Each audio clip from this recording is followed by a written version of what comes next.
Hello, everyone, and welcome to week 3 of the Aegis Marauders League. We are back for another exciting week of Grandmaster level League of Legends play. My name is Moose. Joined today is the one and only Jack, who I gotta say, Jack, you've been really intelligent with your color casting, your analysis, your breakdowns of all of these games. Very excited to have you here. How's your week been so far? It's been fantastic, and I really appreciate that. I'm only complimented by the experience and poise that my play-by-play caster provides me. So thank you very much. I'm excited for another week. Perfect. I love that. I love that we can just compliment each other, give a little. It's not gaslighting if it's true. So, Exactly. so yeah, let's go ahead and get into week 3. Our very short regular season because we do have those qualifiers back. So we're gonna be jumping back into the Shurima division. We got 5 weeks of regular season play, and we're going to be seeing Novasphere Gaming Omega Zen. Novasphere Gaming up against Ember Wolves. Ember Wolves were in the grand finals match last year. Very tough loss to Akuma. Still made it a great show. And they're looking to bring it back, nostalgia back for another split for the team once again. Currently 1-1 in the division. Novasphere, on the other hand, 1-0 so far, going up against the Travelers, who were the grand champions 3 seasons ago, and beating them 2-0. So definitely a team to watch out for. Some of these players you know a lot about. You've seen them on the cast before. Dino, Stro, Indalecio, Erberter, and Emeraldo are going to be your starting 5 lineup here for Novasphere. I'm really impressed with this lineup and everything I saw. I see a lot of variety. I see a lot of practice put into some of the strongest champs that other teams in this league aren't playing because of the high skill cap. And as I talked about last week, and this week I'm really going to get to talk about it, tons of solo queue investment from the top laner Dino. He's actually playing. I'm not going to get baited with the sub. And the amount of solo queue work put in by this team is really impressive across the board. Definitely so. If someone can remind me if the top 10 stats are reflected in those crops group plays, I think that they are. And if they are, Jack, we've got the highest rated player in that ADC role, Arbiter, on this squad. Highest KDA is on the list for kills per game. You've got Emeraldo for the most assists per game. So a very deadly bottom lane that we're looking at here from Novasphere. On the other hand, though, we're going to look at Emerald Wolves bringing it back. And I want to bring your attention to nostalgia in the jungle as we get that roster pulled up for you. Going to be, I think, really fun to see nostalgia play. I think he's a great aggressive player. Going to be going with a strong team with no Nexus Nolan, nostalgia in the jungle, Paradox in the mid lane, Yodobuku, and then no coin flip as that support role. We'll go ahead and get that shown up for you here in just a bit. Yeah, and another strong match I want to highlight here is the top lane. Nolan with 279 games played. Dino has a total of 316 games played, but funnily enough, each of them have exactly 151 wins this year. So this series will literally be the difference in who actually has more victories in League of Legends this year. I see across the whole team a lot of effort being put in to really master some of these high difficulty champions. And in that bottom lane, you're seeing a lot of pocket picks coming out, and a lot of them that are going to be able to really shine in some of the favorable matchups with high skill champions. Definitely so. Yeah, thank you for that. I love the logo too. Oh yeah. Very clean. It's giving it's giving different, because I wouldn't expect a wolf to be so fiery. It's associated with the moon, associated with that, but this is like, a solar eclipse wolf or something like that. Yeah, and then the orange moon in the background. It really is. It's everything you want to see out of a sick logo in a league like this. Fair enough. And I love it. And now we're going to go ahead and get into the draft. We are now started. Novasphere Gaming going to be over on the blue side for game one. Ember Wolves going to be on the red side. That important R5 pick. Again, that fearless draft. We're going to stop talking about it in a bit. We know that players now are used to it. Let's go ahead and get into this draft. Talia, first ban Novasphere, taking that away from Emerald Wolves. I think that's a solid choice. Yep, very targeted towards Paradox. He got 44 games played of it this year. Also is obviously a flex into the jungle. A lot of AP focus so far. I think when you have a top lane that's this, carry oriented, you're going to want to get a lot of those AP junglers out of here. You don't want to be forced to play like a Lilia or a Talia or a Diana. You want to be able to have carries in the lanes and not be forced into some sort of like a tank and then 80 mid situation. So even more here with the Rumble. I think I want to see how high the focus is for Novasphere on the Skarner, because we were talking about before, they play it in all three lanes. They play it top lane, they play it jungle, and they play it support. I was pondering with you, I'm not sure why you would flex such a strong pick. I don't really think countering, I don't know what it's going to counter top lane or support, but they're not even going to get the chance. One of the things I do want to mention, though, Callista is something we haven't seen yet. It is the most banned AD carry, and Herberter plays it. So I am really hoping that we see high priority on that champion, because in the hands of someone who's very capable with it, it can just take over a game. Yeah, and well, yeah, like you said, we'll have to see what they decide to pair with it. But it's Novasphere, 100% going to be picking that up in that ADC role. I'm thinking a Leona, I'm thinking an Alistar, I'm thinking something that is going to be disruptive, a Braum even, to counter a Nautilus pick from the Ember Wolves side. But we'll have to see what Ember Wolves decides to go for on their own. And like you were talking about, very deadly champion right now in that Callista for some of the newer players or players that haven't had a lot of experience with Callista. It's very much, if you don't keep an eye on her, you're going to end up losing the game to her in a 1v9 situation. Yeah, it's one of those, if you really don't keep track of her in even a fight, it's not even the visualization of all the bouncing around. It's just all of a sudden she presses one button and it's like, oh, she's attacked us 1,000 times. And the counter coming in is the Ashe. It's kind of like, it's one of those very like common sense League of Legends counters where it's like, well, Callista needs move speed to dash a lot, so let's pick the champion that has permanent slows in their auto attacks. And Ashe did receive a pretty healthy buff in this most recent 15.4 patch, so more damage across the board on everything. The Cassante picked here. They're gonna have to round out this first round with some damage, because they have like the pseudo engage with the Cassante. He's really got to find someone. They get the pick potential with the Ashe. They're going to need some hard engage, and that's exactly what Novasphere is going for here. Like I said, they want these 80 champs. They want to be able to go in with the Wukong Aatrox. I think Aatrox is really one of the strongest top lanes. I think it's got to be played a lot more, and being matched with the Diana, it's pretty clear here that they're looking to just try and in this first matchup at least get some strong champs, get some comfort champs. Let's just secure, let's not worry too much about comp in this first round, although I wouldn't be surprised if we see a Yasuo ban out of Novasphere. You want to prevent that Diana-Yasuo combo. Yeah, and that Wukong is also going to be coming in. That Cyclone is very deadly. You then pair that with whatever support Callista is going to go for. A lot of disruption that you then can't avoid. And Dino, I'm looking at the Aatrox, seeing if they had played it so far here in this season. Has not yet played it in the season, but has played it in those solo queue matchups. So I think is going to be fairly happy to be going up against that Cassante pick. But let's go ahead and move into these bans. Karma going to get taken away. Nautilus going to get taken away. Renata is going to get taken away. And then the Poppy. So a lot of supports. Yeah, definitely going to target that. I think Renata is definitely always seen as the go-to with Callista.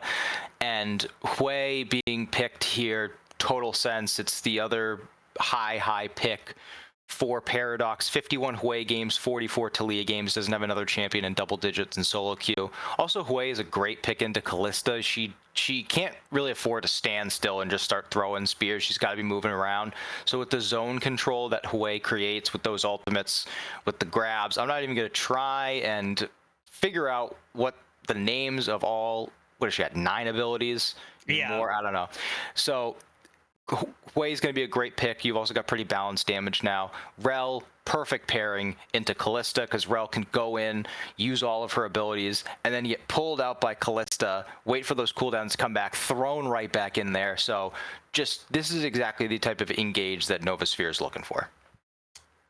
And at this level of play, I think we can expect that the layers of CC to come in. You go for the crash down, you then pull Rel back, the Cyclone comes in, then you follow it up with Magnet Storm, and then now you've got the Azir for that huge Shurima shuffle, and you've got that AP damage that this composition was lacking in the mid lane for Indulcio.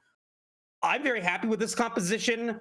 My main concern is is there going to be maybe some early game pressure that Ember is going to be able to provide?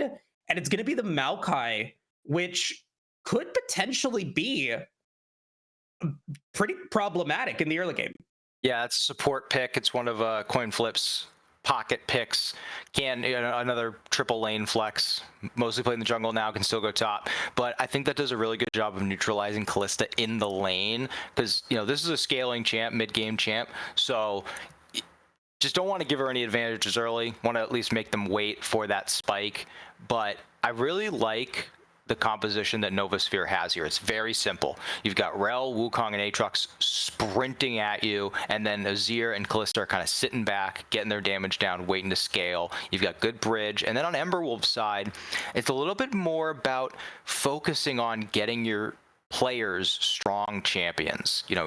Got a Boku. Ashe is very strong, not only as a counter, but as just a champion on her own. I'm expecting her win rate to spike a little bit in professional play with these buffs. Hui, when you have these high skill cap champions, they often play very well in the hands of prepared players. Diana just got a buff, and a lot of her items that made her strong got a buff. Cassandra is best top in the game. Maokai is a great pick in general, just a great champ. So I think as a whole, I like Novasphere's better, but I don't doubt that Emberwolves can pull off a good game plan. I definitely agree with you. And Nostalgia, one of their top picks in the fall 2024 season. Really fun to watch and excited to see how that's going to be played out. And the last thing that I'll say is, Roberta, I'm expecting that cleanse here in this one. Otherwise, you might be in for a world of hurt when Diana is able to come in onto you. But anyway, let's go ahead and jump into this Dragon Draft really quickly. Jack, you have been unstoppable. You've just chosen Ocean Drake. It's been the Ocean Soul 4 out of 5 games, and you're currently just unbeatable, 5-0 in the Dragon Draft. So we'll see if you're able to keep that up here with game 6 of the season. And I'm going to start off with that Ocean Soul. Good. Very, very strong. I think I'm going to stick with my strategy so far, and I'm going to stick with the good luck first 2 Chemtech Hextech. There you go. Okay, Chemtech Hextech coming through. And then I'm going to take Mountain, and I'm going to take Cloud. So I'm going to leave you with Infernal, Jack, and we'll probably going to be one of your 3 dragons as the soul for this one, but you never know. It's a 50-50 shot. But with that now complete, let's go ahead and thank our sponsor for this season, Zen Market. Zen Market, great company. If you've ever had a problem longing for that special Japanese item but can't find it locally, Zen Market has a solution for you. It's your one-stop solution for buying products directly from Japan. You can buy items from over 10,000 shops, as well as place bids on auctions on your behalf. They'll even consolidate all of your items safely into one box and can ship them internationally. They provide excellent customer service in 19 languages, which is why Zen Market is trusted by over 2 million users nationwide. Click the panel below the stream or click the link in the chat to try them out now. If you sign up with promo code Aegis, AEGIS, you will get 1,000 yen off your first international shipping fee, about $10 off your first purchase there with Zen Market. Go ahead and check them out. And with that, we're going to take a quick break, and we'll be back with game 1 in just a bit. 日本にはまだある?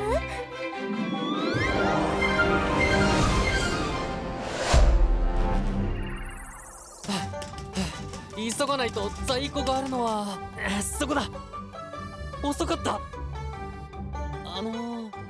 あそう、そのフィギュアを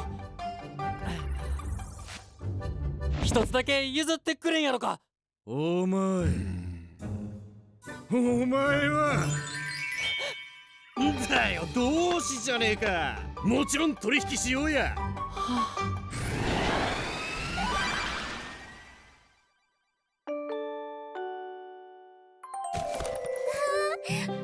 ありがとう、全マーケット。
Welcome everybody to game one here, week 3 of this Shurima division battle between Novasphere Gaming Jin and the Ember Wolves.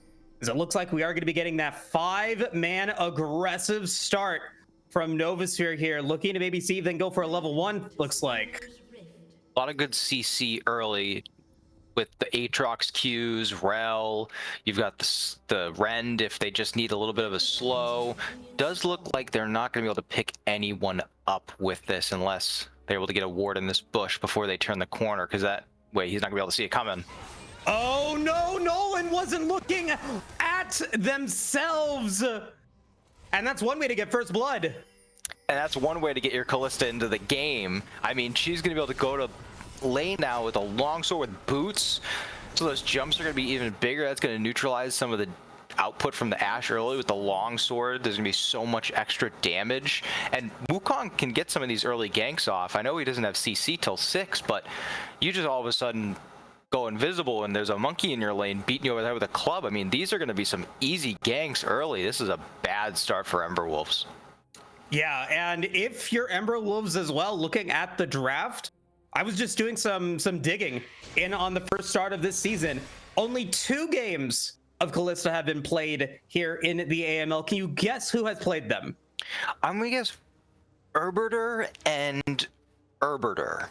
You're absolutely right. 18-4 in the first one, 5-2 and 15 in the second. So this is their 3rd week in a row playing Kalista, and this time they got first blood. Yeah, I mean, there's a reason across major regions this champion has been banned 337 times, only picked 40 times, and you're seeing why. Herberter is a grandmaster, master level player, and with some time dedicated and some proficiency on the champion, as you said in those results, damaging results. This champion is extremely strong. It doesn't really matter if you counterpick it. But on the other side, I'm glad that the observer switched here, because Wei is another one of those champions that has a very high skill cap, but when you become proficient after putting in the 51 games that Paradox has, you can do some pretty impressive stuff with a champ like that. Definitely so, but, well, there have been a lot of games played as Wei. Only a 33% win rate. 3-6 here in the AML, so not really a lot of results for that high priority pick. But they are going to be going up against Indalecio on that Azir. Going to try to see if they can push forward, maybe force Indalecio into an early back with some support from Nostalgia in a little bit. As both junglers now going to be clearing their camps, maybe looking to go for backs or looking to go for ganks. What are your thoughts? Both full clearing here, very smart. There is a great ward in that back tri-brush, so they're going to be able to spot Diana if she comes down bot, unless she goes a very chaotic long route. I think a lane gank for Stro here wouldn't be terrible. I think lane ganks are a bit underutilized. Wei did just put down that blast cone, or the vision cone, making sure no one's down there. They can just safely farm up. Already seeing a 6 minion advantage for the Kalista, and now a bit of a commitment here. Azir has to really try hard to not fall behind early. The build paths I've been seeing almost every Azir go is a early recurve bow, and that, I mean, really doesn't provide you much as far as damage goes. It's just a full commitment to a long scale for this champion to come online. So if he can get some sort of an advantage and find his way to some AP items faster, that would make a big difference. And unfortunately for Stro, going to be disappointed to find that Nostalgia goes all the way up the river to pick up that top Scuttle Crab. They try to go for a gank in the mid lane successfully, able to pick up that flash off of Paradox there on the way. And now Stro dropping some emotions, gonna be able to back off, might even go for those Krugs first. So it's gonna be a big buy and a very good minion advantage, CS advantage for the Diana. Yeah, Diana's, these early items are gonna be crucial, as I think Yoda's dead. Yodo is gone. That's the ignite, the power of that Rend coming in. You've got 100 gold bounty on Herberter and 43 CS to 28. Another big buy going to come in for this Kalista. Going to be a big problem. Yeah, I mean, once you get...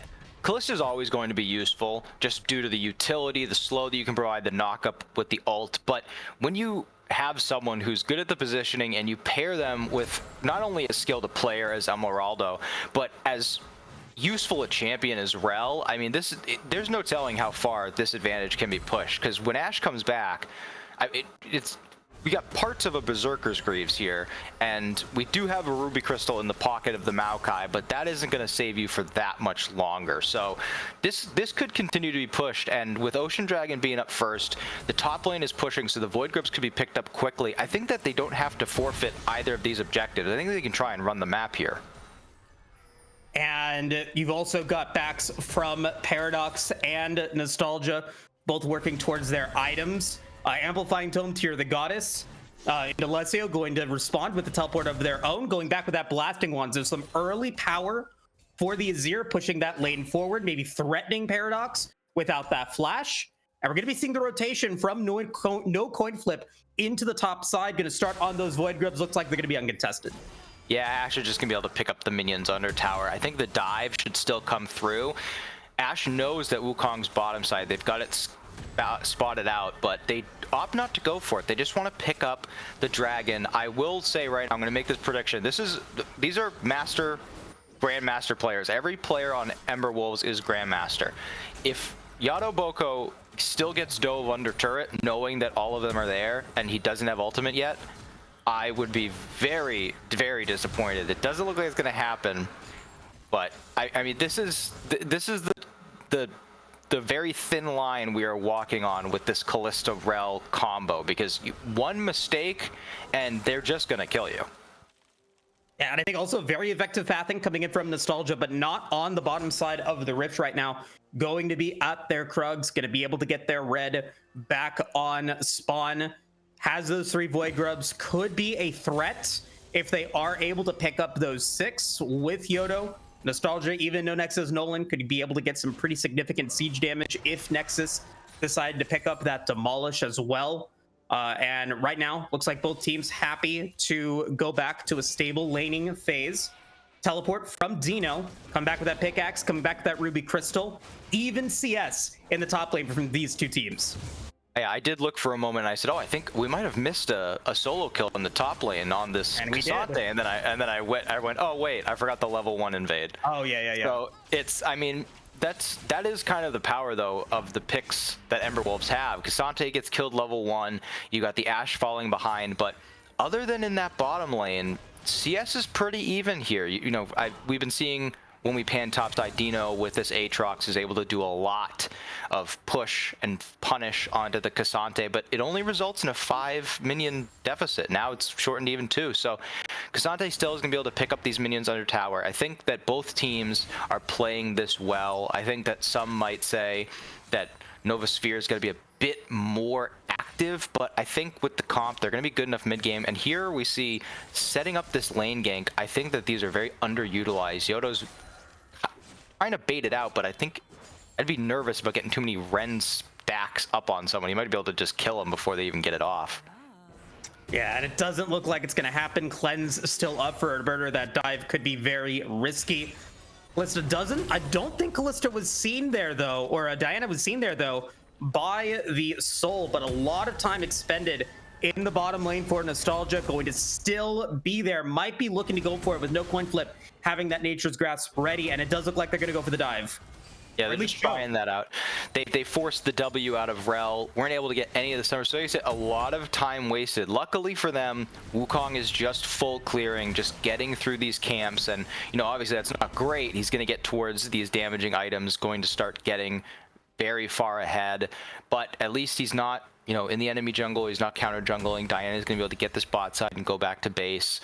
I like starting items from Diana. Getting some more damage and burn through these camps is going to prove very useful. But you're already kind of seeing some of these champions take over. The Cassante is starting to push back in the lane. The bottom lane has stabilized because the early game Kalista items aren't very impactful. Just getting the Berserker's Greaves and the Vampiric Scepter. BF Sword coming out from Ashe. So able to kind of neutralize that a little bit. I think this might be able to get low mana for Nolan. All in there, or not all in, but just a lot expended from no Nexus Nolan. But like you said, no mana available, but both top laners do have their TP, or I'm sorry, no Nexus Nolan has their TP available, and Dino does not. Took a lot of health away from them, use that flash, and is not going to be able to come back to push that way forward, setting up for a potential 6 Void Grub clear from Ember Wolves. Yeah, that is one of the things that they could really focus on to get us ahead, but Cleanse used here. Oh boy, the Enchantress Arrow did not land, but they are going to land the Fear onto a Birder. Cleanse has been used. Nature's Grasp onto 4 members. And the teleports are going to come in from Alessio. Going to be using that flash from no coin flip. No Hex Splash up as no Nexus Nolan. Going to get stunned out a little bit, but just fine. And now could potentially be a 5v5 battling for these Void Grubs here. Already some ultimates and abilities being used.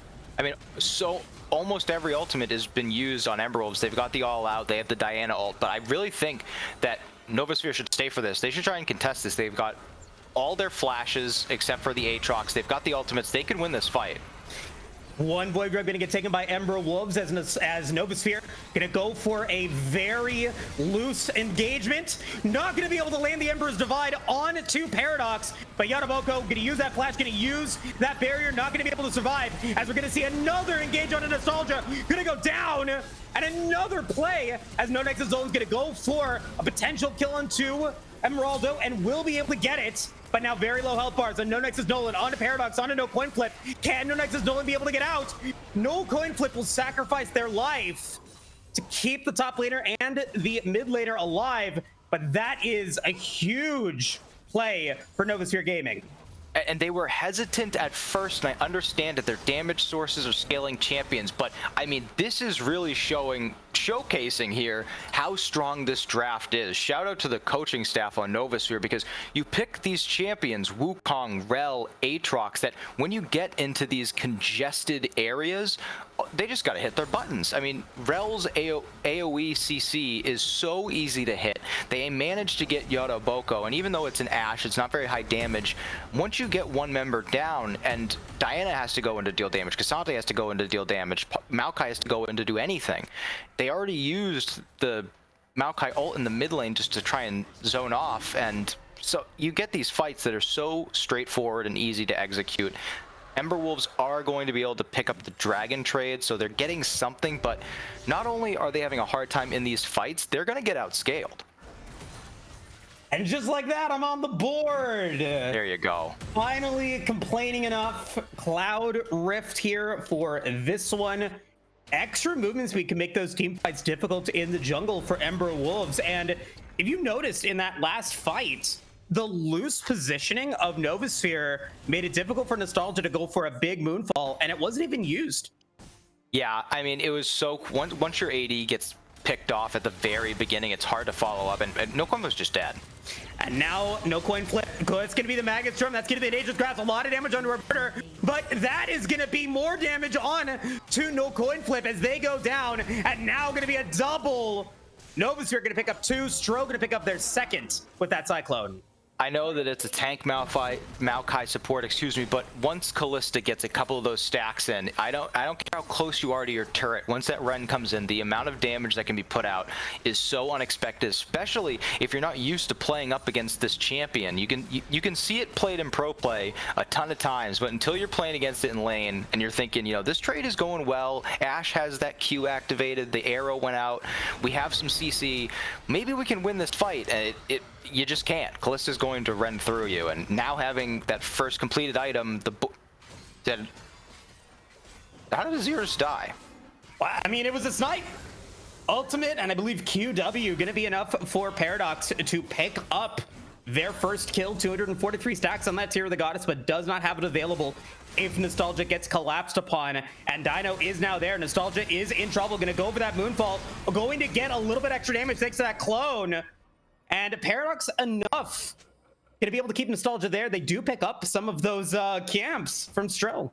They're going to need to win through this top side. The way for Paradox, he's clearly showing an extreme proficiency on this champion. Diana is going to be able to come through with a lot of damage and a lot of sustain once they get this Unending Despair, once they get this Riftmaker, or Leandri's Torment as well. And then Cassante is just... Don't let the full armor build deceive you. This champion is going to do so much damage. I think that they're going to have to pivot away from these dragons. I think they should try and get this Rift Herald and place it down mid lane to open up the map. I think Diana's getting really far ahead. I know that Wukong's probably balancing it out with these kills, but the amount of full clears that have come in, Diana is going to stay very strong for a long time, especially once these sustain items come through. Yeah, we looked at gold a little bit previously, and they were even, and now Nostalgia gonna have to use that flash, gonna use the blast gun to try to be able to get away, and there's that movement speed from the Cloud Soul coming in. Nostalgia is down, and Stro is on a killing spree. That should put him over the edge. I don't feel like that's a full caster curse, but I was talking about him being strong, and now he gets caught out doing his own blue buff. But, you know, I think we're seeing this whole shift topside. They're going to try and secure this Rift Herald. They're going to try and get some focus onto this top turret. They really are looking to accelerate this advantage. I mean, it's 8-2. They've got a 2k gold lead, but I feel like that's pretty deceiving. The gold is exactly where they want it to be. This is quickly going to get out of hand, and unfortunately, because of how good this draft is from Novasphere, Ember Wolves can't really afford to sit back and wait. They've got to try and find some small advantages sooner rather than later, because at some point, I mean, we're going to stop talking about how far ahead Arbiter is, and Azir is finally going to poke his head out and start doing a lot. At the moment, Paradox with a about 2 camp CS lead over Indalecio, and does have that Archangel staff completed comparatively to that Nashor's Tooth. But like you were talking about, longer that this game goes on, the more impactful Azir is going to become, the more damaging they're going to be able to be with those Sand Soldiers.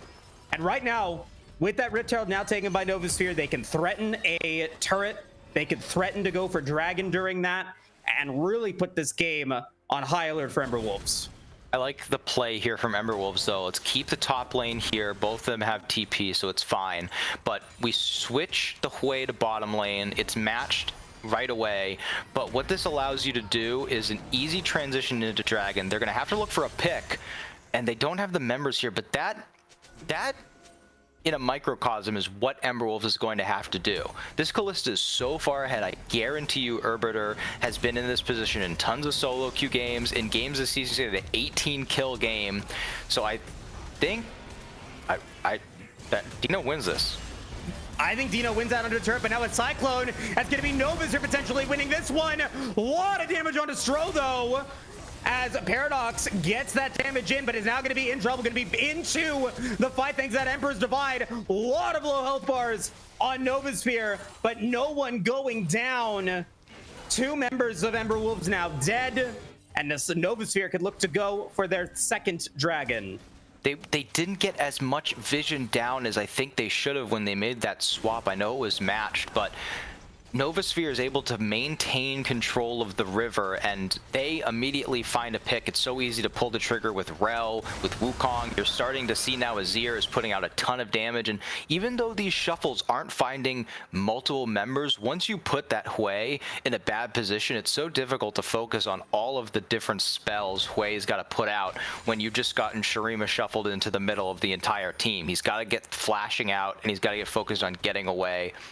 This Cloud Soul, I mean, it has to be the best pull that Novasphere could have asked for, because I mean, what's a better dragon to get when you've got Wukong ulting, Rel ulting, you've got Aatrox ult, which is pretty much in part just a movement speed buff. There's so much that they can get out of this Cloud Soul, and I mean, once they get it, I don't know how you disengage. I know they picked, you know, Cassandra and all out to take someone. You got the Ashe slow and arrows, Maokai ult, but I don't know how you're going to stop Novasphere Gaming from just doing whatever they want across the map. Rift Herald going to spawn down in the bottom lane. That headbutt should be enough to take out that tier 1 tower, and indeed it is.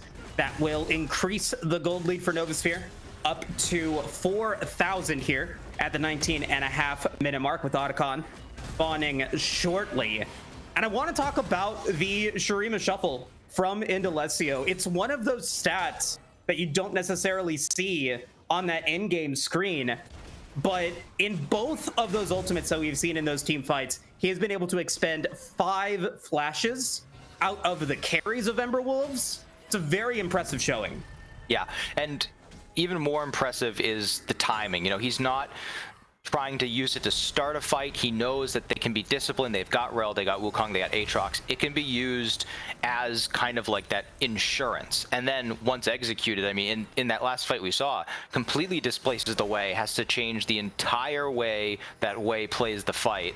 And with the Otacon up here, I think when you're fighting in this congested of an area, it's not like you're fighting in the Dragon or Nashor pit, because there's one opening in the Nashor and Dragon pit. You can kind of position on either side. With this Otacon, you're in such a bubble that if everyone just decides they want to get on one side of the wall, Azir can just say, absolutely not. This is not how we play this fight. I'm going to fly in, and all of you are on top of our Rel and Wukong now.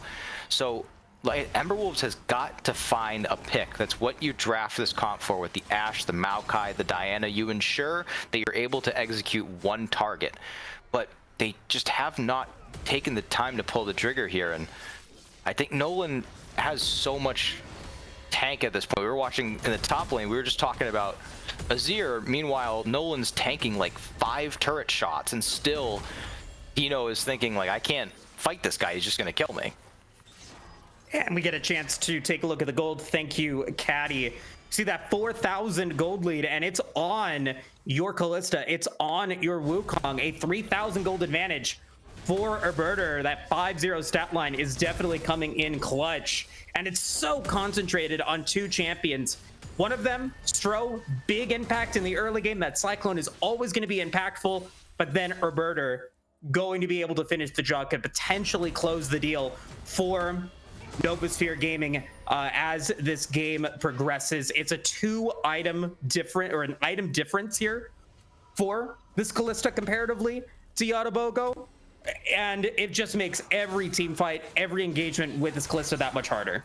And that's why I think that they're only going to get further and further behind. There's not going to be a point where all of a sudden Hui is going to outscale the Azir. At best, they might get even. They have to find a spot to pull the trigger. They're going to have to get Kalista somehow, and I think that it's gonna take, you know, let's just, next time we see Kalista on the map, well, there's Kalista and Nolan's dead. Yeah, Nolan gonna go down. Who's going to get this kill? It is going to be Stro. Now 5-0-3, has the Trinity Force, has the Sundered Sky, but with all of that attention now down into the bottom lane, Emberwolves is gonna look to go for that Otacon, gonna get 4 members here with that very impactful buff. And what is the response from Emberwolves? They're going to take the jungle in the bot side. They're going to take this inner tower. I think for now, that's got to be worth it for you if you're Emberwolves. Having those respawns when you go to this next dragon, you're going to be able to play a lot more aggressively, threaten to stop the soul point a lot more. So I think it's okay, but still, I mean, they've got no vision. How are you going to walk into this? Their entire blue side is warded. They don't have turrets bought. So mid lane, they're just going to have to walk through. And already half health on the dragon. I mean, there's just no way they can walk into this. Not going to be able to get it, but they might be able to get someone on the way out. Nate Drafts, unfortunately, going to go wide for no coin flip. Are going to be able to land a root on the very end of that one onto Emeraldo, but they are just fine. That is 2 ultimates and a teleport used, and unable to get really anything out of it. I mean, I don't know exactly how much gold Otacon gives, but if they don't get anything with this buff, it's going to end up just being the upside is at least Novasphere didn't get it themselves. You've got to try and make the most of this. They're playing smart right now. They've got to get wards down topside. You've got Baron in a minute. You have to try and make use of this buff, and you have to try and find a pick. I'm telling you, it's going to have to just be use all your flashes. Just try and get on top of Kalista. She can only cleanse one thing. There's no Mikhails. Although it does look like Rel is trying to build one here. With no teleport on Nolan, I think he's going to have to aggressively push this out and try and move topside, because you're gonna need Cassante there. I don't think at this point in the game, if Emberwolves doesn't win a 5v5, they're not gonna win a 4v5, because Dino does have that teleport up. So they're gonna have to try and, I would say, like, win this Baron or open, because this is not going to stop anytime soon. Not at all. And Nolan is still going to be in the bottom lane. That bottom tier 1 tower is still available, so that inhibitor is very much protected as Baron Nashor has now spawned. All of the warding in that topside river is going to be on Novasphere Gaming side, and that Otacon buff is slowly ticking away. So if they want to do something, they're going to need to do it now. Right now, they're going to be going for that top or that first tower in the mid lane, and they aren't able to get it. Meanwhile, Novasphere is going to be able to get that top tier 1 tower, and now the Otacon buff is gone. Yeah, I think that and this is what these games come down to. Sometimes it can be something so small and unnoticeable that, you know, you wouldn't blame anyone or any player or any team for not noticing it, but having the Ashe be topside to catch those waves instead of Diana can just as easily clear those waves. And if you had Ashe and Hui in the mid lane, you would have had the range to take that mid turret. And, you know, that's why this level of play in competitive is so crucial, because these are the small mistakes, the small decisions that can get you these advantages back. And Paradox is going to be able to get himself out of this, uses all of that heavy artillery to push them back. But now you've got Hui ult used, you've got Maokai ult used, and Baron spawned. I think that the right play here for Novasphere would just be to base, get whatever items you can, and just beeline straight to Baron and force. That, or you wait for 2 minutes, get that Cloud Soul fight, make Ember Wolves forced into a decision. There have been a lot of opportunities for Ember Wolves to go for fights, and they have been very reserved. But once we get that dragon available, and if both neutral objectives are up, Ember Wolves is going to be forced to make a choice: fight for a buff or give one over to your opponent. And either way, Novasphere, I think, happy to wait to force Ember Wolves to make that decision, with a now 6,000 gold lead, with the 3rd item completed for Arbiter. Definitely a threat, and Leandri's now completed for Indalecio. I mean, this is the really scary point with Kalista. I know you said we've only seen it twice, but here, with once you start getting past the Guinsoo's and the Bork, and you start getting towards these more tank-oriented items, the Terminus, you're probably going to see the Jack Show come through. Not only is this Kalista just tearing through your team, look at how much attack speed is put out, 1 HP on the Baron with a sapling in the pit. We could have had a miracle starting there, but like I was saying, once you start having some of these tank items built on Kalista, you look at the build and you're like, how the hell is she doing so much damage? They have to commit everything to this dragon side. They have to commit everything, because you can give over the Baron, sure. You've got an okay amount of wave clear, but you can't afford to give the Aatrox, the Wukong, the Rel Cloud Soul. You're never going to win a fight for the rest of the game unless they horrifically overstep. You have the Locket secured now. You've got 2 items on the Azir, like you said. 2 items on everyone across the board except Kalista. She's even further ahead. You're never going to have a closer point than this. They have to commit everything. Like right now, they should just...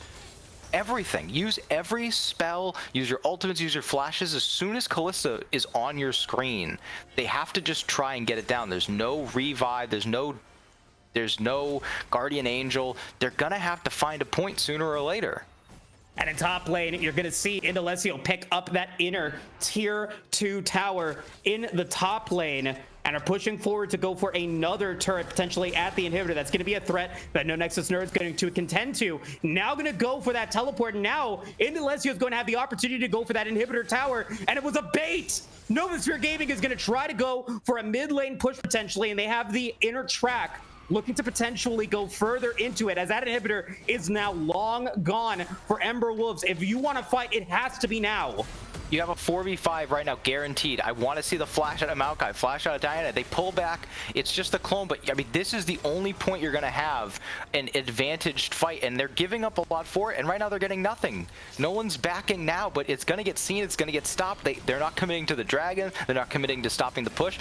They're on the Nexus turrets right now, and Novasphere's flashing away. They're not doing anything right now.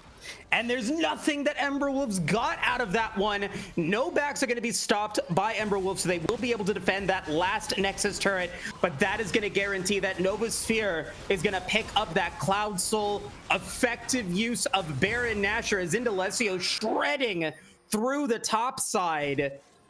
I just think it's GG at this point here, Jack. I mean, this is one of the most well-disciplined games I've seen in this league. And I'm talking from start to finish. The draft was so clear and so concise. And it starts even before that. I mean, the solo queue time for Arbiter to put in to become proficient on this high-skilled champion so that they can use it in competitive. And then you build the draft around the scaling mid, scaling ADC. You get perfect engage and, you know, go buttons with the Rel and the Wukong that support each other. The Aatrox can survive the lane. You can give the Cassante, which gives you an easier draft because Ember Wolves is gonna pick it up early, so that secures you even more picks. And then obviously the gameplay, they get the kill level 1, get it onto the Callista, they start steamrolling. I just can't say enough good things about what Novasphere is doing right now. And we'll have to see how Novasphere is going to close this out. 2 minutes remaining until Baron spawns. 5 minutes remaining to Elder Dragon spawn if we get to that point. But we've got a 1-3-1 push here coming in from Novasphere as the inner tower rubble is going to be transformed into that turret from Indalecio to push that wave forward. Meanwhile, in the mid lane, Arbiter, Emeraldo, and Stro are pushing towards that inner tower in the mid lane. Now they're going to go for the engage on to Dino as the World Ender is going to get popped. Flash going to be used as Moonfall has already been expended only on one member of the Novasphere Gaming squad as Dino is still trying to be able to get out. There comes that locket from Emeraldo flashing forward to save that Aatrox, and now 2 big ultimates are gone. I mean, you saw like parts of what they needed to do there, but you didn't have any of the follow-up. Ashe was too far away and couldn't walk up because they had too many dark spots on the map. They didn't know if they were going to get collapsed on. That would obviously be the game. No Nature's Grasp comes out there, so Dino just runs away. And like I said, they get the Cloud Soul, so Aatrox just hits R. How are you ever going to catch up to him? Nostalgia can't afford to hold the E until the Q's back up. So Diana's not going to get the resets. And all the meantime, we were watching that top chase, and Azir got the bottom turret. Decelio, I mean, he's going to go a little under talked about this game, but this Azir performance has been incredible. Incredible performances up and down the board, and you're now at a point where you have no ultimate on Ashe for a couple more seconds. You got no ultimate on Maokai. You got no ultimate on Rel, or excuse me, on Hui. They're never going to get a better point than now. It's nearly a 10k gold deficit. It's only going to keep growing and growing, and at some point you got to ask, when is it beneficial for them to just, you know, maybe they've already done it, but when are they just going to decide, like, all right, let's just start, you know, playing out the rest of this safely and focusing on next game? Because if they haven't pulled the trigger yet, you got to ask yourself, when is it going to happen? They have to commit everything onto one of these carries, either Arbiter or Stro. And it could be at Baron, it could be at this push here in the mid lane. And Yaraboko, once again, going to be the person to defend that top lane from those inhibitor, or from those super minions that are spawning there. Dino is now on the case as well. Can make it a 1v1, but no teleport available on the Aatrox either. Shrine gonna get taken away, so that's not going to be up if they try to go for a mid lane fight. But Baron has now spawned, and Novasphere Gaming is looking to go towards that.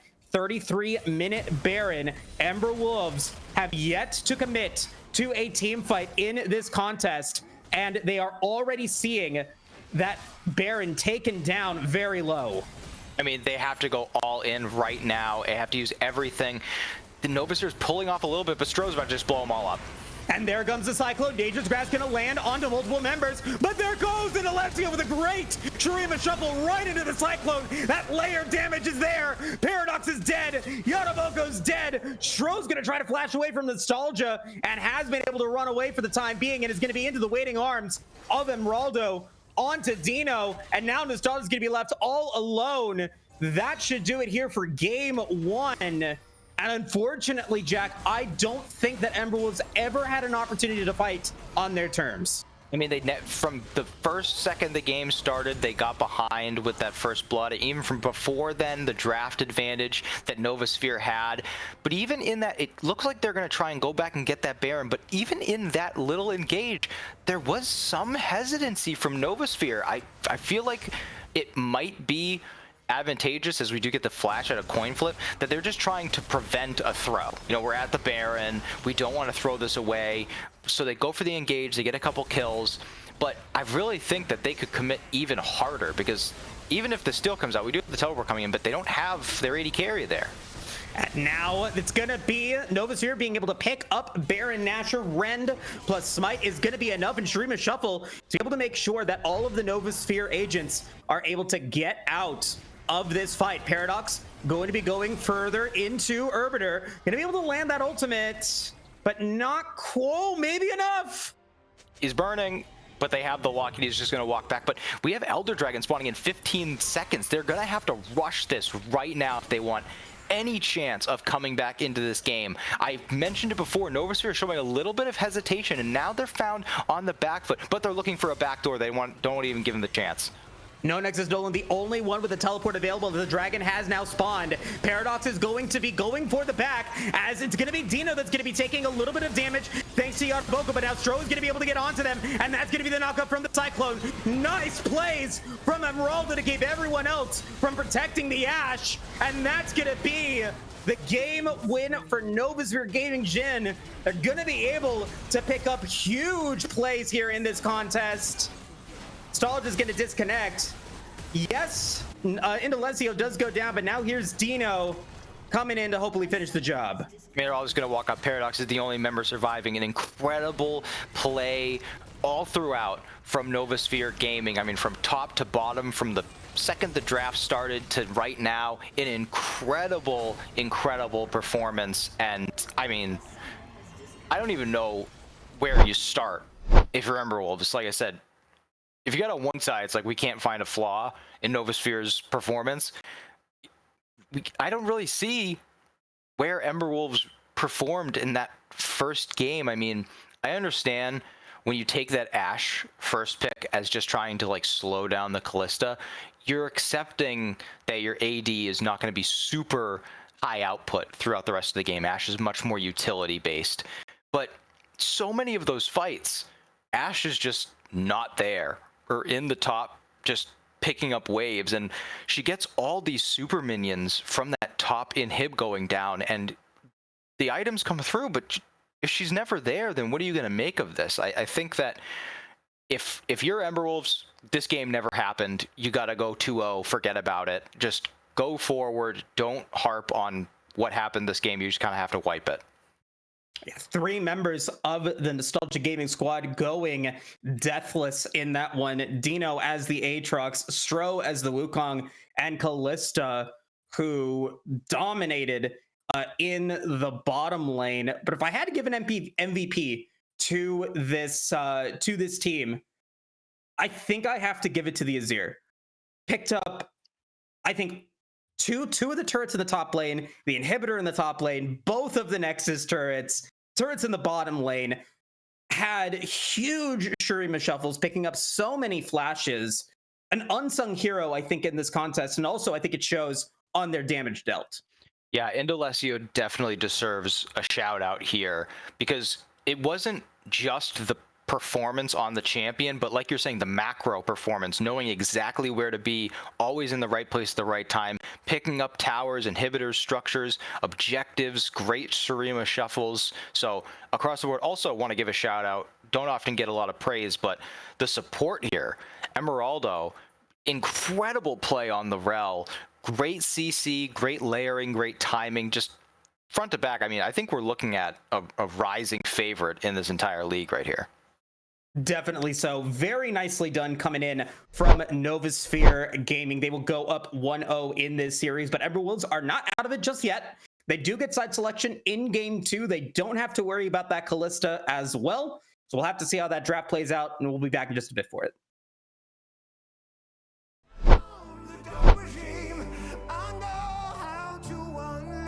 Eternal power, lead us to order.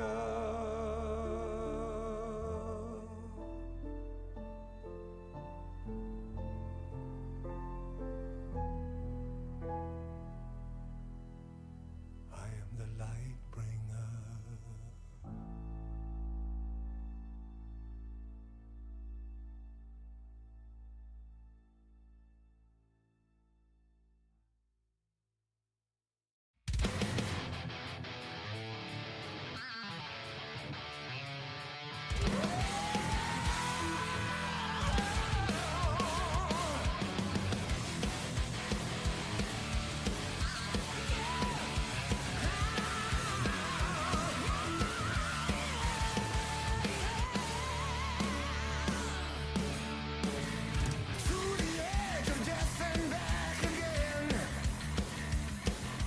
seen the walls come down, but here we all still stand.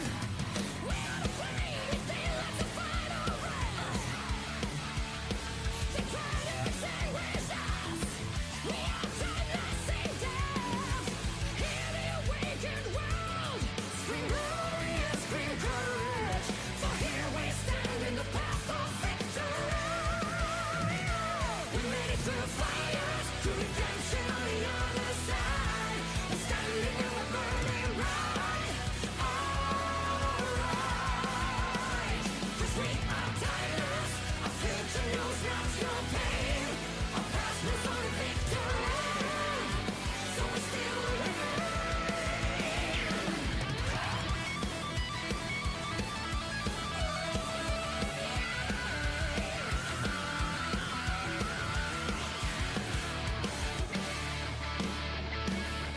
Through our last we're racing back again.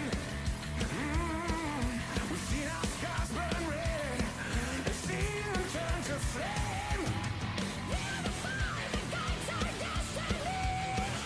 Yeah, the torch of finish us. We fight until the last. Hear the awakened world. Scream glorious, scream courage. For here we stand in the path of victory. We made it through fires to redemption on the other side. We're standing and we're burning bright. Alright, 'cause we are timeless.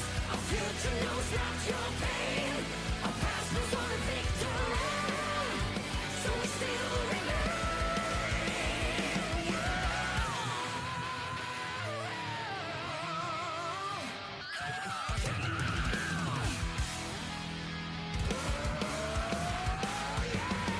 How many came to fight and die here? How many legions overcome? How many scars are left behind us? But there will be no rises. There's always light within us.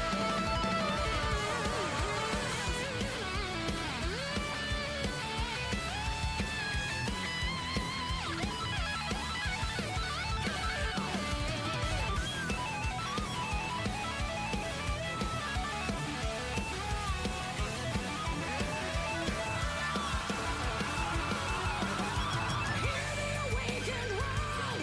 Scream glorious, scream courage. For here we stand forever from this day. We made it through fires to redemption on the other side. We're standing and we're burning bright. Alright, 'cause we are timeless. Our future knows not your Welcome back, everybody, to the AML. We saw a powerhouse performance, I think a near perfect game from Novasphere in the first bout between them and the Ember Wolves. They're going to go up 1-0 in this series, and we're going to be jumping into draft here for game number 2. Have that fearless draft, so thankfully for Ember Wolves, not going to be seeing that Callista here in game 1, not going to have to deal with that Azir, but there's still a lot of other threats on the board that can be picked up.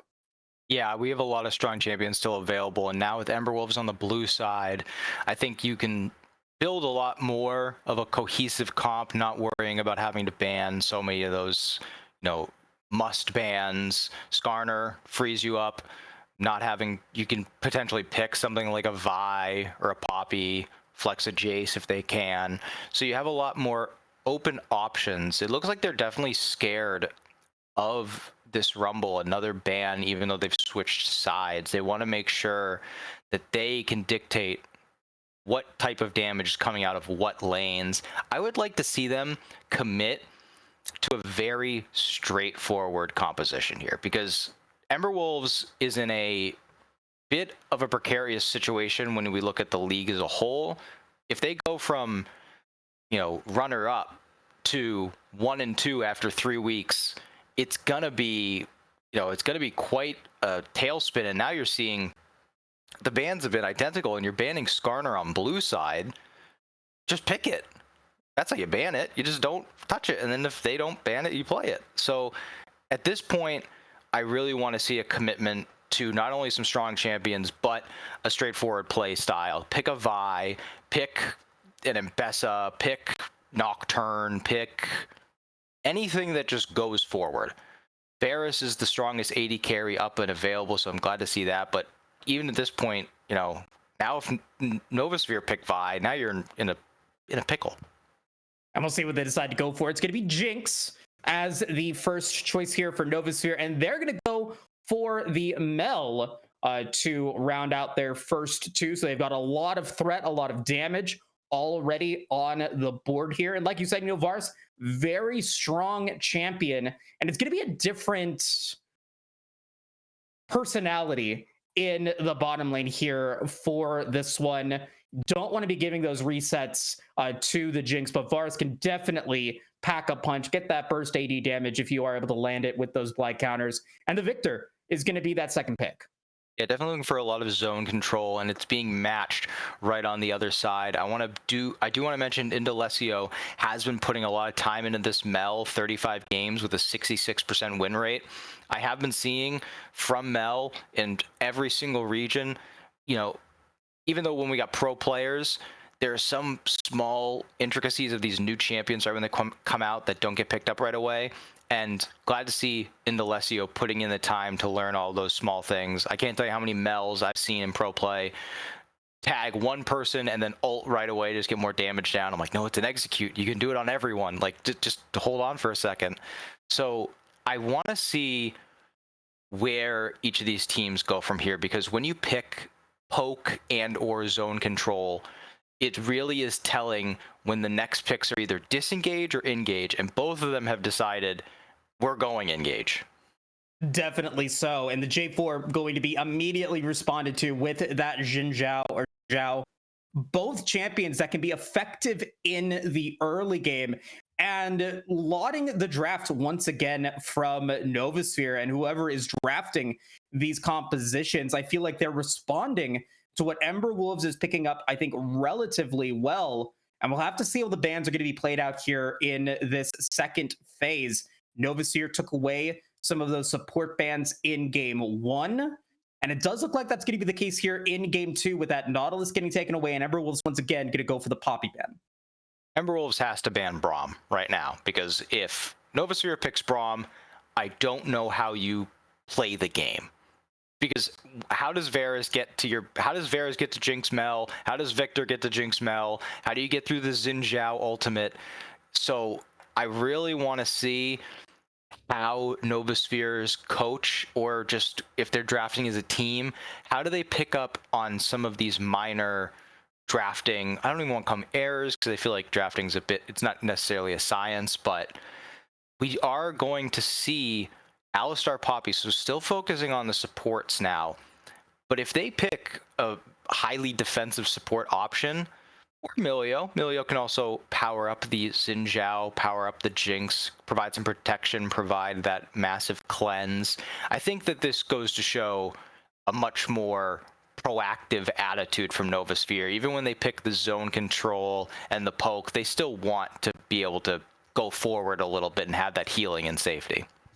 And it could also provide a little bit of that extra support in the early game, but not as much as that Leona. Zenith Blade followed up by that stun before Milio's ultimate is available could potentially put Arbiter into a very tough situation. And with that paired up with the J4, I feel like Ember Wolves are going all in on this early game, Jax. They have to be able to succeed there. And so I'm looking for a stable early game champion in the top lane. Renekton is going to fill that. And now what does Novasphere decide to go for up against it? I mean, I think they just go for something stable that's going to be able to handle the Renekton. Yeah, I really like, I forget who exactly said it. It was a co-streamer, former pro player, but they said Embessa seems to be the new Renekton, where it's just a champ, you slam down. We're not going to get it, but I do want to make this point. It's just a champ that has a stable laning phase. They can get into the mid game and they can provide in team fights. And Renekton's kind of seen like the old school safe top lane pick, and Novasphere is going to decide to take some of Emberwolf's fears I see coming out with the Rumble bans and the Aurora bans say, we're going to put an AP laner top, and we are going to challenge your entire game by changing the way you're going to build. We're going to change the way you play because Gragas is going to disrupt. And we shouted out in Delesio last game for how impactful that Azir was without really, flashing up with a ton of kills. I think they ended the game with no kills. Gragas is going to fill a very similar role, so I'm excited to see if Dino can be that disruptor and really make the most for his team with this Gragas pick. Yeah, I don't know. We obviously don't know who's going to die in the early game, if that could potentially affect some of those neutral objectives here. But even with that Renekton, even with the J4, I would be concerned about going for a early Void Grubs and maybe even losing out in that 2v2 in the top lane. So what Ember Wolves, I think, is looking for here, what I would like to see is that presence in the bottom lane, going for the dragons, going for some of those summoner spells off of Arbiter and Emeraldo, and forcing Novasphere to pay attention to this to make sure that Arbiter doesn't go down early on, and then does not have the opportunity to go and get to that point where they can just, again, 1v9. And they performed just like that in game one with the Callista. So Emberwolves knows that it's possible. How are they going to be able to solve it? We'll have to find out as we get into the game. With that said, though, let's go ahead and move into the Dragon Soul prediction. It was a Cloud Soul for the first time in this season. It was my first point in the Dragon game, and that's going to be in the Europe first for the first time. Right. I'm going to go ahead and I'm going to grab old reliable Ocean Dragon with the first pick. There we go. And I'm gonna take it. The luck of the two souls, the two Chemtech, Hextech has been good for you. I'm gonna take the Hextech and the Chemtech. I'm going to try and just cover the bases. I think the only ones we have so far are Mountain and Cloud now. So I have Mountain, Cloud, and Ocean. I've got every soul we've had. There we go. Mountain, Cloud, and Ocean for Jack. And that's going to leave me with Infernal, the three or most of the dragons that we've yet to see here in the AML this season. But still plenty of season left here. But like we're talking about, the stakes for Ember Wolves definitely going to be there. A loss on this round of the regular season would surely take them out of the running for their guaranteed spot in the playoffs. They would have to fight their way through that qualifier week. And for Novasphere, I think if they are able to take this win, I don't know if there's any stopping them in the regular season. They're going to punch their ticket into the playoffs, and we'll have to see if they are able to do just that when we get back after this.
try to make yourself remember, darling. Don't look for me, I'm just a story you've been told. Welcome back to Summoner's Rift and to the Aegis Marauders League. Ember Wolves going to be on blue side, and it doesn't look like Novasphere Gaming are going to go for that aggressive level 1 like they did last game. Instead, a little bit more reserve start from both teams. And I was talking about it in draft. I was talking about the early game needing to be paramount for Ember Wolves. How are they going to accomplish that? I think they're going to have to do it through their tempo. Usually you get, a champion or a player you want to play through, but I think they have to be extremely proactive from top to bottom. Last game, we can just kind of brush it aside. We had the first blood in the top side before the game even really started. Bot got a couple 2v2s. Just forget it, and let's try and find advantages this game. You've got Jarvan, who can be very impactful right off the rip. I think this is a really cocky start from Dino here, to start with the tier and, not go for that Doran shield, not opt for the health that it gives and the survivability it gives. I think Jarvan already has that Gromp. He should try and look topside and put Dino behind and try and get them a winning lane right off the bat. Yeah, but I also think that could be a feign, or maybe just not the most optimal strategy. If you're putting time up on to Dino, you're giving more time for Arbiter on this Jinx to be uncontested in the bottom lane if Yataboko and No Coin Flips are unable to find that damage. But it doesn't look like Nostalgia is going to go for that level 2 play. They're going to go towards the Wolves. We'll have to see if they decide to go back up, but it does look like they'll go down bottom side. Yeah, they're going to need to find advantages everywhere, and I think we're seeing a lot of focus coming down to this bottom side. Generally, you'll see junglers kind of just mindlessly go bot to top, but we're not seeing that out of Stro or Nostalgia. Both of them pathing towards this bottom side. I think that they're trying to definitely Nostalgia is trying to take advantage of the amount of CC in this 2v2 bot lane, but I think we might just have another situation where we're just having to praise the staff and the players on Nostalgia, because Stro pathing down to this bottom side on this reset, Jinx goes back and gets the call, you get the fairy charm out of Milio. It could either be just to cover, which would be very intelligent knowing that they're going to respond, or you're trying to get them on this reset timer where you've got just a little bit more in the stat department from that back. And no backs yet from Yataboko or No Coin Flip. Doesn't look like they were able to push the minion wave further either, so it does going to stay pretty much at a neutral state.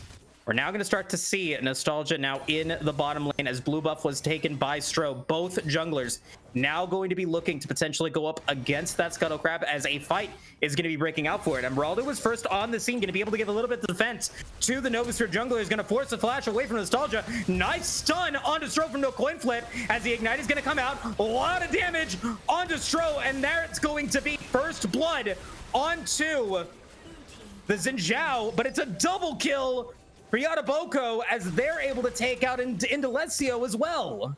It was so shaky to start. You've just got two champs just swinging their spears at each other, but the timing ends up being crucial. They all use their abilities and their cooldowns to try and get Nostalgia.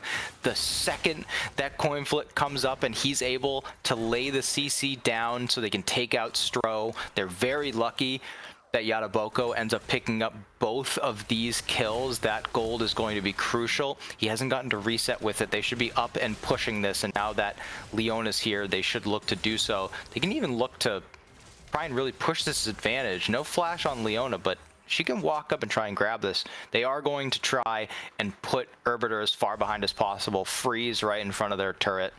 They are responding into, I mean, this is really good to see out of both of these teams. Committing to these very high intelligent level plays is what you want to see out of a league of this caliber.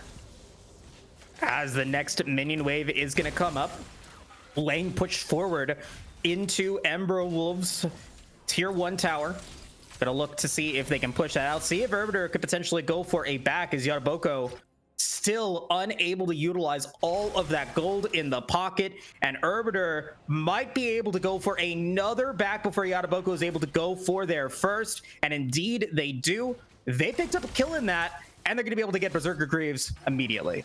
I think that that's very telling too of how Nostalgia sees this game playing out compared to last game. At this point last game, there had already been 2 kills onto the Callista. They knew that the scaling had been accelerated. They can just go back and play greedy. But now we're getting those Berserker's Greaves. You're playing against the Leona that can strike at any moment. You're playing against Poke Varus, so you need to be able to dodge those arrows. Let's just play a little safe early game. Let's not spend too much to get the Berserker's Greaves and just be able to move around and navigate through everything, as Dino is going to be able to stay safe up here. Going for, looks like a more offense-oriented build.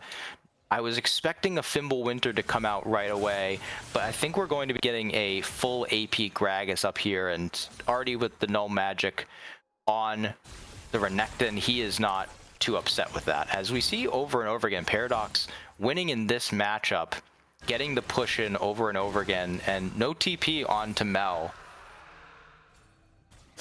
As the first dragon of the game going to get taken is going to be that Cloud Drake, the soul that we saw in the first one, as Indolesio is going to be forced to flash away from that Chaos Storm. But no, Paradox must have taken a turret shot, and that's going to be a win for Novasphere, as Indolesio is going to pick up their first kill. Someone check on Paradox's monitor, because he took the first turret shot just trying to lay down some damage. The E was reflected by the Mel, but then he ended up taking 2 more ramped up turret shots trying to stay in range of the ultimate so that the ultimate could continue chasing Indolesio, but it was never going to be able to deal enough damage. So now you had a 10 CS advantage in mid lane. You could have accelerated that by denying a ton of CS, forcing Mel to back without TP, but now Mel's going to come back to lane, has that amplifying tome, has the mana regen, has the dark seal now, get a little confident on this champion, and Xin Zhao even was able to pick up some of the CS, so they didn't lose that much XP across the map. I don't want to see that fluster Emberwolf. So they have the 3 Void Grubs they were able to pick up. They're pretty even on this objective trade. They're not too far behind. As I say that, No Nexus Nolan gonna be forced to use that Dominus with a great Cactus cast cost from Dino on the Gragas. Has 219 stacks on their tier, with teleport coming up very shortly, as No Nexus Nolan is going to be staying aggressive here in the top lane, gonna take a turret shot. No minions yet available, so they're gonna be forced to back away. Does have their teleport up now. A very scary situation for this Renekton. yeah, a lot more confident Nolan is playing when he sees that Dino doesn't have enough mana to commit to an engage, only would be able to use 1 spell. Wouldn't be enough. Yaraboko has that serrated Dirk, has the tier starting to stack up now, and I really want to see one of these junglers make an impact again, because we don't have anything spawning for quite some time. We're gonna have Void Grubs soon-ish, Dragon in 240, but you know, bottom lane has been playing super safe for Emberwolves. Mid lane's constantly pushing up. I think Stro should look for another play here, because if we just wait things out, it's going to be a while until Jinx comes online. And until then, you're just kind of dealing with some of these little advantages. As we are going to get a play here. That's going to be a Zenith play landing in onto Marauder. That's going to also be the Cataclysm going in. And it's going to end up being a kill onto Marauder, but it's going to be followed up by a Birder, who picks up a huge Super Mega Death Rocket and is able to get that reset. Stro is still going in. They still have the Audacious Charge available, and it's a Birder that's going to be able to make up a double kill. Are they going to be able to get the 3? Yes, they will. And they're going to pick up a 4th in the mid lane. Dino coming in for the assist, and Alessio picks up their 2nd.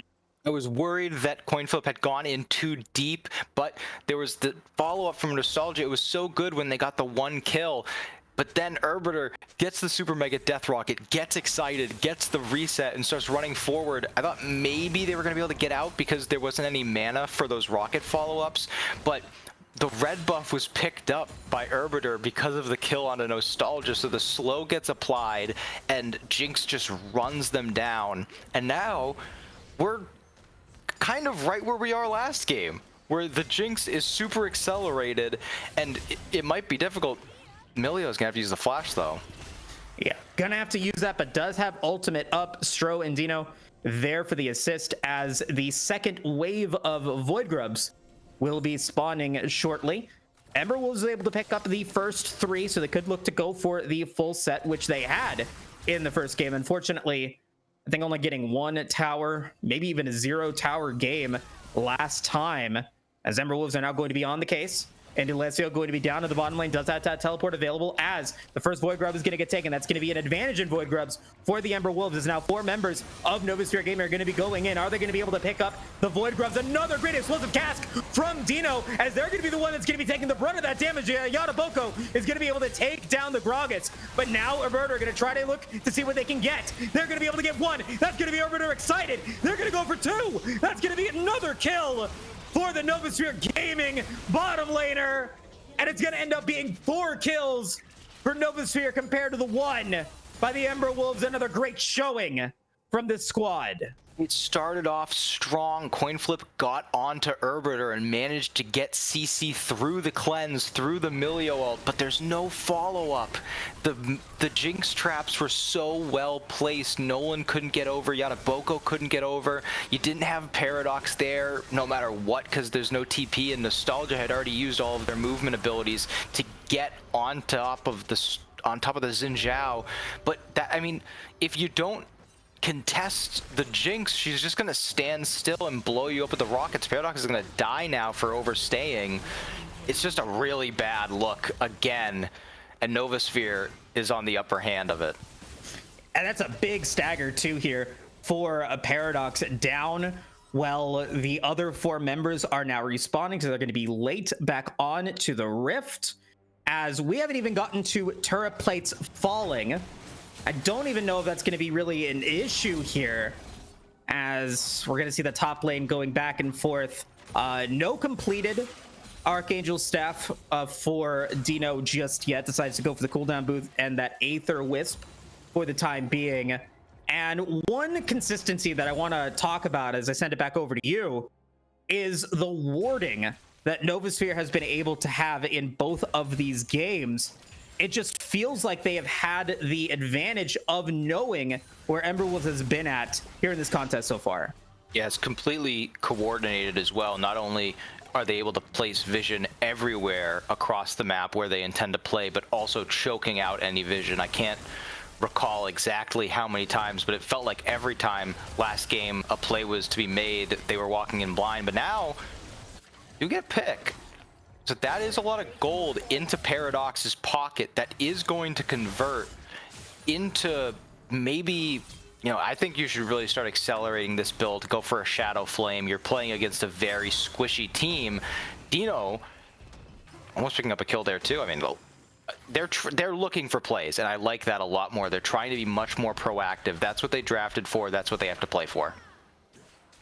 As the turret plates will fall, Paradox is still going to be in the bottom lane, and Nostalgia is going to find Emeraldo in the Cataclysm. Stro's going to be there as well. Look at the healing. Look at the regen on this Milio.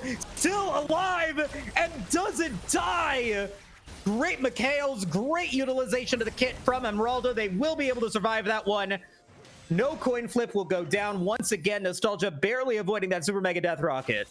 I liked the engage for the very first second of it, going onto the Milio. It's going to be harder for them to peel off when you're going on the champ that has some of the peel, but once you don't get it, you have to just take your advantage and leave. You got the heal, you got the Mikhails. You're going to have to take your advantages no matter how small they are. And then coin flip flashing back in. I don't know what champ he thinks he's playing. This isn't Pantheon. This is Leona. There's not a lot of damage coming out of that kit. I think you're starting to see the nerves get the best of some of these players, and I can understand, because this game doesn't go your way. You're 1-2. You've only got 2 more weeks of the regular season to go. So when you pick a comp that is just, you know, see target, kill target, you're gonna have to lay out those abilities. But when they're not landing, when you're not executing, where do you turn at that point? No coin flip, gonna go for a potential play onto Arbiter. They did have cleanse available if they got hit by the stun on that solar flare. They will be able to back off as first items now going to be completed for both ADs. Junglers also picking up their first item. Dino with a lot of components for the time being. And at the moment, it's about a 2,000 gold lead for Novasphere at the almost 16-minute mark. And if I'm Ember Wolves, I've got to think that we wanted more out of their early game. Yeah, I mean, I think that you're seeing why a lot of people in the competitive space aren't super... Well, here we go on Paradox again. A little bit of damage onto Paradox. Does not have to use the flash. And doesn't have to use the Chaos Storm either. Protection from no coin flip as the Rift Herald will now spawn. We're going to get a teleport coming in from No Nexus Nolan. And where is Yataboko? But once again, going to be on the bottom side of the Rift, is going to be rotating up to the mid lane. But by that point, the Rift Herald might already be taken thanks to Arbiter already putting in that big damage. And yes, it will now be taken by Novasphere Gaming. And now Indalecio is now here. Coin flip is in trouble. They are going to be able to get a nice solar flare, but they won't even be able to finish their Zenith Blade. As Marauder going to pop that ult to be able to cleanse away. Does allow the Mycales available, but they will not go for any further kills. They will take that one. They will take the Rift Herald. They'll take a lot, I think, out of that engagement. They'll take the mid turret as well. Dino was running down, wants it. I mean, I don't know who's calling the shots for Emberwolves. There was a moment during that Rift Herald engage where they might have been able to choke off Dino and Stro and really commit everything to killing them, but they don't pull the trigger, so it ends up with just coin flip. I don't really blame him for that death because he walks forward trying to pincer those two champs and just no one goes in. So you look at the flip side, as Nostalgia's putting up so much damage here, they are going to fight. Dino going to be able to get the explosive cask. No Nexus Nolan going to be able to pick up the Dominus to be able to survive, but Indalecio is going to be able to take out Nostalgia, and that's going to mean that Arbiter is going to get excited as No Nexus Nolan uses that teleport. Paradox is going to be very low HP, going to be a stun from coin flip onto Stro, but Indalecio is going to be able to get a stun right back onto no coin flip, but both sides going to be able to get out. It is going to be a 1-for-1 in that exchange. You saw what the bones of this comp is. You see a target, you Jarvan ult him, you Leona ult him, you throw the Victor W in there. It's rage in the cage. No one comes out alive. The Jarvan dies, but that's the point. But like I said, there's no, I don't know what to call it. There's no oomph. It feels like no one is ready to make that decision. Whereas, I mean, I'm just going to fully just start, you know, just glazing Novasphere here, but they wanted to go to the Rift Herald, so instead of just posturing, instead of just moving, they engage on the mid wave, and Xin Zhao just goes in. He knows that they can't blow him up, so they push back Paradox, forces back, and yeah, forcing a back isn't the most impactful thing, but now they have weird timers. They can go and get the Rift Herald, and it turns out they got the Rift Herald and they got a kill because of the disjointed engage by Emberwolves. So I mean, across the board here, you are seeing just a real masterclass. Very nicely done as Paradox, no flash used it in that last fight, is going to go down. Dino could potentially be in trouble here, already using that explosive cask, probably going to be unable to go and use that Hex Gate, and that knockup is going to be there. Dino will go down, but a lot of time taken and Cataclysm used to be able to take out the Gragas, so it makes it a 1-for-1 across the Rift. But the rest of Novasphere might be looking to go for another objective here. They're going to be able to get that bottom tier 1 tower, as Yataboko is going to be the only one defending against Arbiter in the mid lane. Yeah, nobody look at Xin Zhao's items, because we spent all this time talking about Jinx and how strong she's going to be, but this Xin Zhao is going to rip through anyone. You essentially can't engage onto him anymore, because if you commit the Jarvan Cataclysm and you commit the Leona ult, and Xin Zhao is able to get that ultimate off right away, you're not going to be able to do any damage, and he's just going to shred through anyone who tries to fight him. And now Jinx as well, the IE, the Wind Arrows, the Zerker's Greaves. One more item. I mean, if she goes for her Last Whisper item next, this is going to be just where we were last game. And I I feel like the gold deficit does not accurately portray how far ahead Novasphere is right now. And I gotta ask, when we look at the draft, you want every single part of your team to contribute. And last game, we saw that out of Novasphere. And when you look on the flip side, we're on it right now, so that's why I'm bringing it up. I don't know what this Renekton really does. You got that tier 1 turret, but you've lost the Rift Herald, so you're not getting the advantages of that turret being down. And once these fights play out, how does the Renekton get onto the Mel, onto the Jinx, and really stop that fight when he has to go through so much? I mean, there's so much damage just to get there. How do you get him past the Xin Zhao or get him past the Gragas? A little bit of safety for Arbiter in the mid lane, thanks to that mid tier 1 tower still being up. It was a ruinous Otacon this time, as it does look like maybe Ember Wolves are going to try to go for it here. They put in a lot of time with Nostalgia, no coin flip, and Paradox in that bottom lane, but now we're gonna get the flank coming in by Novasphere Gaming as the Cataclysm is gonna come through. Stro is gonna be the one that's gonna be targeted by the Chaos Storm, and they will get shut down. And now we're gonna see if Ember Wolves are gonna be able to get a team fight in their favor. Teleport's gonna come through from both Dino and No Nexus Nolan, as Indalecio is gonna be the target of some damage from Paradox, but they will go down to Indalecio, and Arbiter is gonna be able to get the reset, gonna be able to get excited, gonna be godlike now with 2 members of Ember Wolves dead, both junglers now down. Ruinous Otacon is still up and available. Into Alessio gonna try to flank them off, gonna try to see if they can keep them away from this one, as there's a lot of low health bars on Novasphere's side. Ruinous Otacon at 10,000 HP.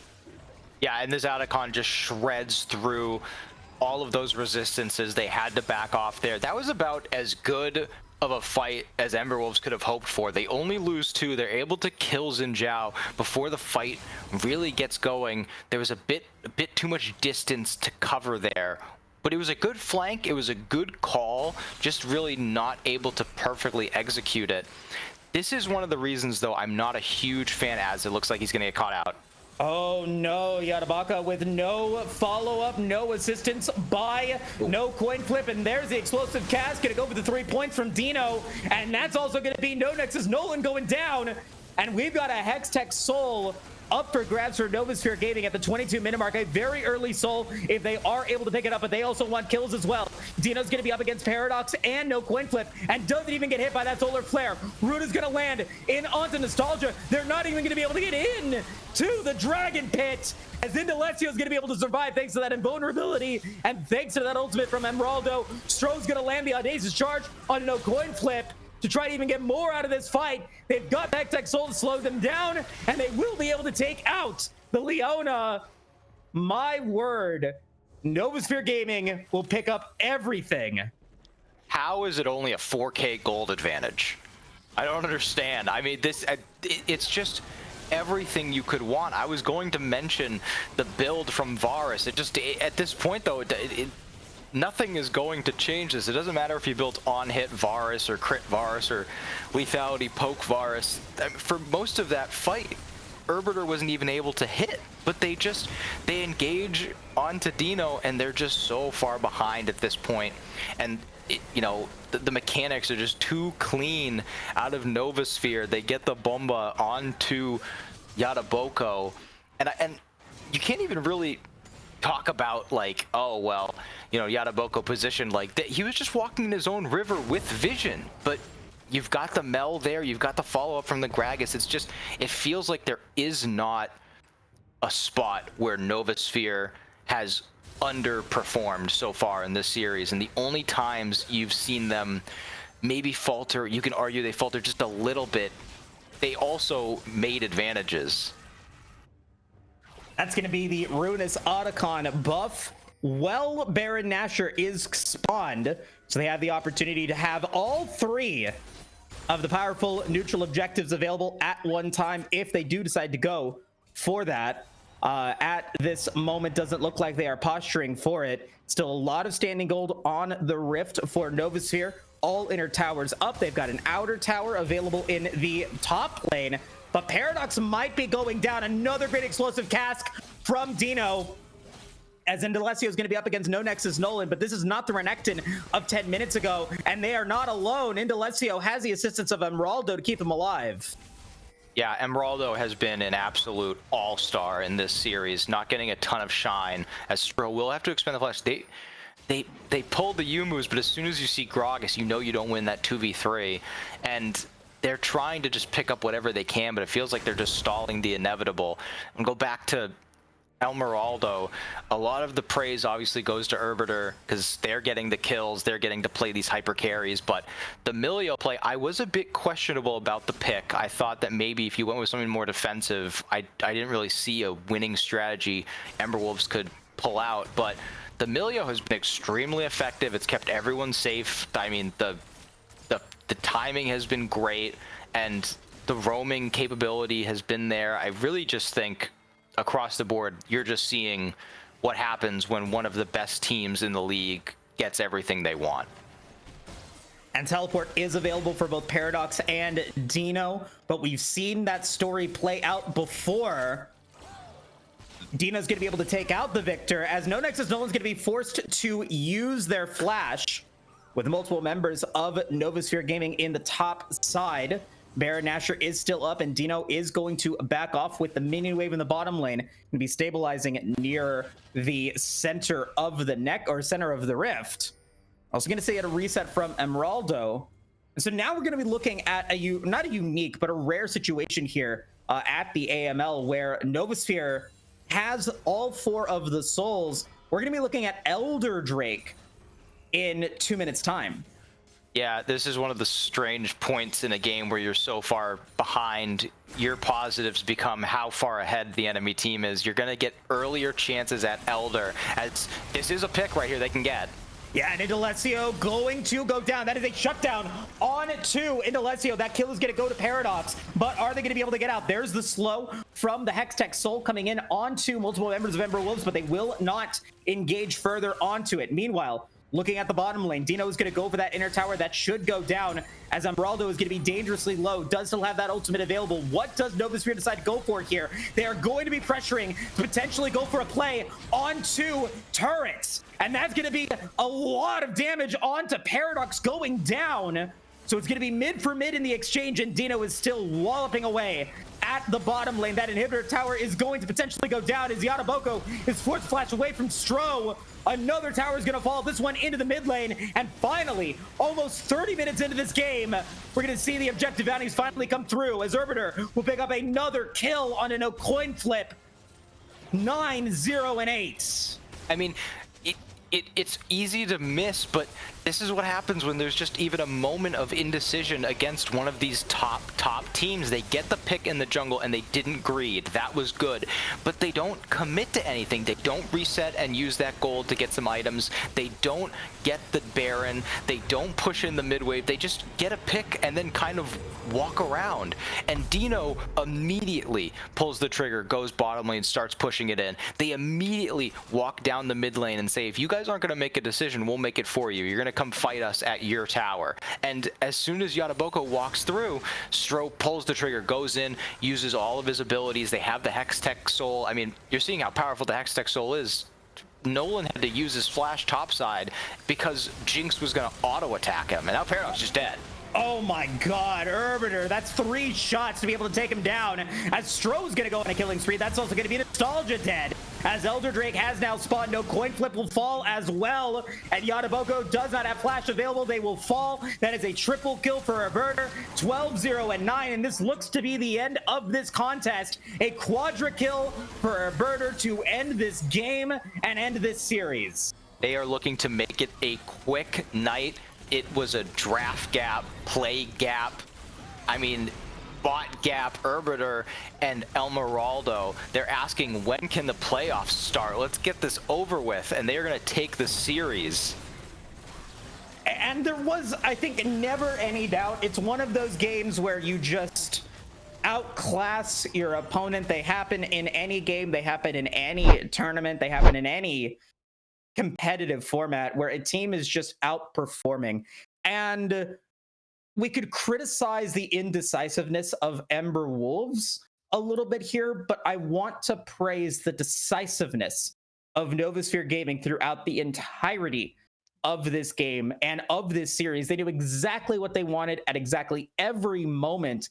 And the rewards of that is Arbiter once again highlighting their performance here in the AML. Did not die a single time this series, and they get the most damage in this game. Yeah, I feel like sometimes analysts and casters can get, try and get a little too tricky with it. And we talked about Indalecio, how powerful they were. Dino was great with the macro. Stro has been a great glue guy, and we shouted out El Marauder. But this is one of those games, one of those series where you don't want to be too fancy and just MVP goes to Arbiter. Just incredible performance top to bottom. And I believe blue side and red side, first pick each time they committed to getting him whatever the best champ at the time was. They get the Callista first game, they get the Jinx this game, and there was never a moment where I felt like there was going to be a misposition or a wrong call made. And just like you said, top to bottom, I want to say for Ember Wolves, they weren't until that very, very, very last fight. Like that last fight where they get caught out and then Coin Flip just goes in alone and just says, all right, let's just get this over with. They never seemed to stop trying. They were always trying to find where to pull back the game. But when you're playing against a team that's so favored, it's hard to find a mistake. I have to agree with you. 29-9 is a pretty solid stat line, but the 61 assists, I think, also says it all. Playing as a team, making sure that multiple members of the squad are involved. And if for other players in the or for other teams in the Shurima division and for teams moving forward here in the AML, you have to respect, I think, what that Callista did in game one a little bit more than this Jinx, who had those big numbers. I think the impact of the Callista in this game and in all three of the series that Novasphere has played, just very impressive utilization of a champion that is, I think, not the easiest to counter right now in competitive League of Legends. Could potentially be a ban for teams moving forward, but not this week. This win will put them up into the top spot pretty handedly here in the Shurima division. They are now 2-0. It'll pad those stats even further in their play for this series. And we're going to take a quick break. When we come back, we'll jump into a quick post-game interview with a member of this team. We'll be right back.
Welcome back, everybody, to the AML. Unfortunately, I think we were a little bit late to get somebody from Novasphere Gaming into the post-game interview. Apologies about that, but I think we have an idea of what they're going to be talking about, that decisiveness, the performance of the team, all the things that we were shouting out in that contest. I think very nicely done throughout the entirety of the match. But this is going to do it today for the AML, but that is not the end of the content that Aegis Esports is providing here for League of Legends. You've got multiple leagues running throughout the league, including the Aegis Defenders League, the Aegis Executioners League, and the Aegis Champions League, which is our uncapped league every week. So don't forget to subscribe to the Twitch channel and join the Discord if you've not done so already, to stay up to date on all of the content that Aegis Esports has to offer across multiple games.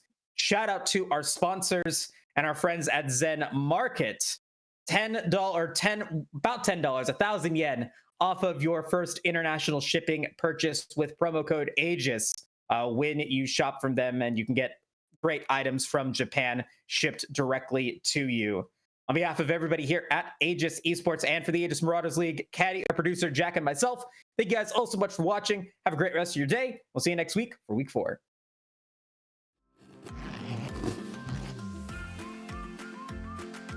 Zen Market. Zen Market. Zen Market. Zen Market. Zen Market. Zen Market.